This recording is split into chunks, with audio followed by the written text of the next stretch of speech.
Curfew আর ৩ দিনের ছুটিতে office আদালত বন্ধে কিছুটা ফাঁকা রাজধানী। শিক্ষার্থীদের কর্মসূচিকে কেন্দ্র করে কঠোর নিরাপত্তা ব্যবস্থা জোরদার সেনাবাহিনী। শান্তিপূর্ণ বিক্ষোভে বাধা দান আর গণগ্রেফতার বন্ধ করে সংলাপের উদ্যোগ নিতে সরকারকে আহ্বান জাতিসংঘের মানবাধিকার বিষয়ক হাই কমিশনারের।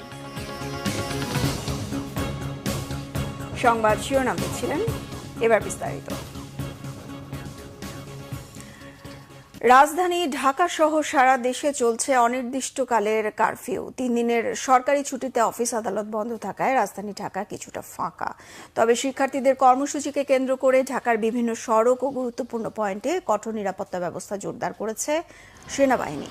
শাহবাগ, গুলিস্তান, যাত্রাবাড়ি ও বিজয় সরণি সহ বিভিন্ন এলাকায় সাজোয়া জানা বসিয়েছে তারা। সেনাবাহিনীর পাশাপাশি পুলিশও সড়কে টহল অব্যাহত রেখেছে। কোথাও কোথাও সড়কে ব্যারিকেড দিয়েছে সেনাবাহিনী। সাধারণ ছুটি থাকায় মূল সড়কগুলোতে দেখা যায়নি কোনো গণপরিবহন।